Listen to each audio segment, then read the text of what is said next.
नमस्कार साथियों, यूपी विधानसभा उपचुनाव भाजपा प्रत्याशियों की लिस्ट जारी। जी हां, आज हम बात करेंगे यूपी में। जैसा कि आप सभी लोगों को पता है, उत्तर प्रदेश में 10 विधानसभा सीटों पर उपचुनाव होने जा रहा है, जिसको लेकर लगातार समाजवादी पार्टी के मुखिया अखिलेश यादव जी बेहतरीन और शानदार तरह से अपनी तैयारियों में जुटे हुए हैं। और वहीं पर जैसा कि आप लोगों को पता है, लोकसभा के चुनाव में अखिलेश यादव जी ने जहां पर पीडीए का नारा दिया था, और पीडीए के नारे के तहत सपा मुखिया अखिलेश यादव जी के द्वारा भारतीय जनता पार्टी को उत्तर प्रदेश में कहीं ना कहीं जो करारी शिकस्त दी है, जहां पर लगातार अखिलेश यादव जी ने इंडिया गठबंधन को मजबूत किया। और लगातार पीडीए के नारे के साथ अखिलेश यादव जी ने उत्तर प्रदेश की 80 लोकसभा सीटों में से इंडिया गठबंधन को, जहां पर 43 लोकसभा सीटें जितवाने में अपनी महत्वपूर्ण भूमिका निभाई है, वहीं पर भारतीय जनता पार्टी लगातार जहां पे 80 में से 80 लोकसभा सीटें जीतने का जो दावा कर रहे थे, उनके दावों के हिसाब से जहां पर वो उम्मीद लगा रहे थे, उस उम्मीद के हिसाब से भारतीय जनता पार्टी को महज 33 सीटें उत्तर प्रदेश के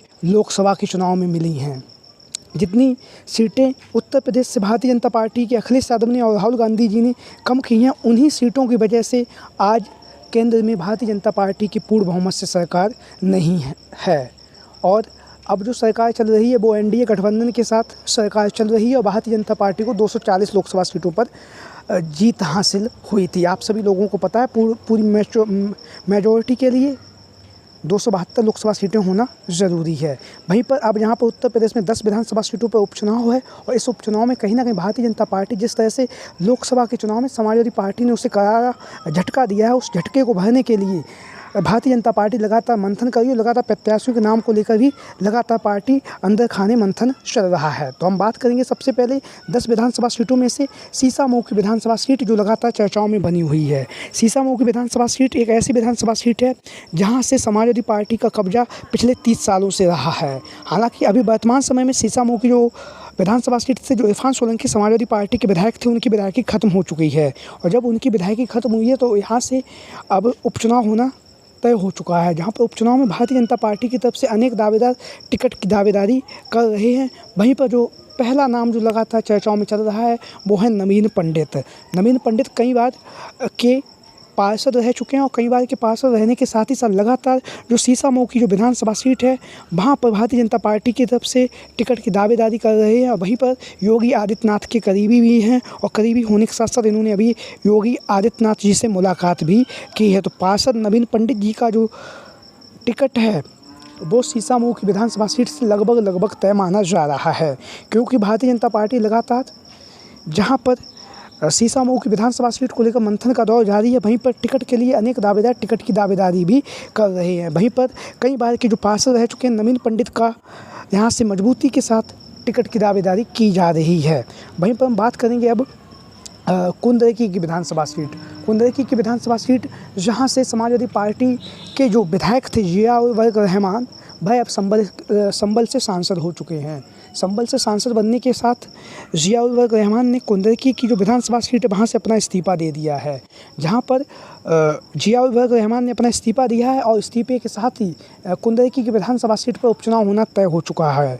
और यहाँ पर उपचुनाव में समाजवादी पार्टी की तरफ से अनेक दावेदार टिकट की दावेदारी कर रहे हैं।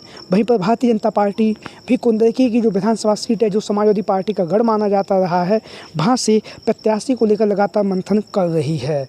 यहाँ से भारतीय जनता पार्टी की तरफ से अब्बास नकवी का नाम लगातार चर्चाओं में बना हुआ है। हालांकि सूत्रों के हवाले से ये भी खबर आई है कि यहाँ से भारतीय जनता पार्टी किसी मुस्लिम कैंडिडेट को चुनावी मैदान में उतार सकती है, क्योंकि जो कुंदरकी की जो विधानसभा सीट है, उसका अगर जाति समीकरण के हिसाब से अगर यहाँ का आंकड़ा देखें, तो यहाँ पर लगभग 60 से 62% जो आबादी है, वो मुस्लिम वोटरों की है। तो मुस्लिम वोटरों को साधने के लिए मुख्तार अब्बास नकवी को भारतीय जनता पार्टी यहाँ से चुनावी मैदान में उतार सकती है।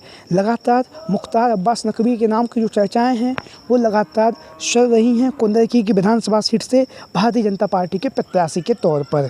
वहीं पर हम बात करेंगे अलीगढ़ की जो खैर की विधानसभा सीट है, यहाँ से सुरेंद्र सिंह, जैसा कि आप लोग देख रहे हैं, सुरेंद्र सिंह दिलेर का जो नाम है, वो लगातार चर्चाओं में बना हुआ है, और लगातार सुरेंद्र सिंह दिलेर को टिकट मिलने की जो प्रबल दावेदारी जताई जा रही है।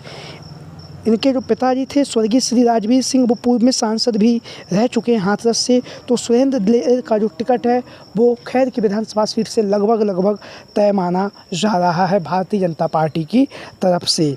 वहीं पर हम बात करेंगे अब मंझवा की जो विधानसभा सीट है, मिर्ज़ापुर की जो मंझवा की विधानसभा सीट है, जहाँ से निषाद पार्टी के जो विधायक थे वह अब सांसद बन चुके हैं। लेकिन अब जो जानकारी सामने आ रही है वो ये है कि यहाँ से निषाद पार्टी को यहाँ से टिकट नहीं दी जाएगी और यहाँ से निषाद पार्टी की जगह पर भारतीय जनता पार्टी स्वयं अपने प्रत्याशी को मिर्ज़ापुर की मंझवा की विधानसभा सीट से चुनावी मैदान में उतारेगी। जहाँ तक जाति समीकरण की बात करें तो बिंद बाहुल सीट है, तो ऐसी स्थिति में यहाँ से भारतीय जनता पार्टी किसी बिंद समाज के ही नेता को यहाँ से चुनावी मैदान में उतारेगी मिर्ज़ापुर की मंझवा की विधानसभा सीट से। वहीं पर हम बात करेंगे मीरपुर की विधानसभा सीट को लेकर। मीरपुर की विधानसभा सीट जहाँ से आरएलडी के विधायक जो चंदन चौहान थे वह अब सांसद बन चुके हैं बिजनौर के सांसद बनने के साथ यहाँ पर विधानसभा उपचुनाव होना तय है और विधानसभा उपचुनाव में यहाँ से आरएलडी के खाते में यह सीट पहुँच चुकी है और आरएलडी की तरफ से यहाँ से जो पूर्व विधायक हैं वह यहाँ से चुनावी मैदान में उतरेंगे। उन्होंने अपनी तैयारियां काफ़ी ज़ोर शोर से कर दी हैं, जैसा कि आप लोग इन तस्वीरों के माध्यम से देख भी रहे हैं। वहीं पर हम बात करेंगे अयोध्या की जो लोकसभा सीट है और अयोध्या की लोकसभा सीट से जहां अवधेश प्रसाद पासी सांसद निर्वाचित हो चुके हैं, वहीं पर मिल्कीपुर की विधानसभा सीट से यह विधायक भी थे। मिल्कीपुर की विधानसभा सीट से विधायक होने के साथ ही साथ अखिलेश यादव जी ने इन्हें अयोध्या की लोकसभा सीट से समाजवादी पार्टी और इंडिया गठबंधन का प्रत्याशी बनाया और यह अयोध्या की लोकसभा सीट को जीतने के बाद देश भर में छा गए हैं और देश भर में छाने के साथ ही साथ अखिलेश यादव जी के द्वारा इन्हें बड़ा पद और सम्मान भी दिया जा रहा है। जहाँ पर अवधेश प्रसाद पासी सदन में लगातार आवाज़ उठा रहे हैं, तो अवधेश प्रसाद पासी की जो विधानसभा सीट है मिल्कीपुर की विधानसभा सीट से भारतीय जनता पार्टी की तरफ से बाबा गोरखनाथ जैसा कि आप लोग इन तस्वीरों के माध्यम से देख रहे हैं, पूर्व में विधायक भी रह चुके हैं और पूर्व में विधायक होने के साथ ही साथ लगातार जनसंपर्क का कार्यक्रम कर रहे हैं। और जो मिल्कीपुर की विधानसभा सीट है वहाँ से भारतीय जनता पार्टी की तरफ से बाबा गोरखनाथ को चुनावी मैदान में उतारे जाने की जो चर्चाएँ हैं वो काफ़ी तेज़ी के साथ चल रही हैं। वहीं पर हम बात करेंगे अब करहल की विधानसभा सीट से। करहल की विधानसभा सीट से धर्मेंद्र यादव की जो बहनोई है अनुजेश यादव जो भारतीय जनता पार्टी में शामिल हो गए हैं और शामिल होने के साथ ही साथ करहल की जो विधानसभा सीट है यादव बाहुल सीट है। यादव बाहुल सीट होने के साथ ही साथ भारतीय जनता पार्टी यहाँ से यादव वोट बैंक में सेंध लगाने के लिए यहाँ से अनुजेश प्रताप सिंह यादव को टिकट देगी। इस तरह की जो खबरें हैं लगातार चर्चाओं में बनी हुई हैं। अनुजेश प्रताप सिंह लगातार जनसंपर्क कर रहे हैं और लगातार टिकट की दावेदारी भी पेश कर रहे हैं। वहीं पर हम बात करेंगे अब फूलपुर की विधानसभा सीट को लेकर। फूलपुर की विधानसभा सीट को लेकर जहां से दीपक पटेल का जो नाम है लगातार भारतीय जनता पार्टी के प्रत्याशी के तौर पर लगातार चर्चाओं में बना हुआ है।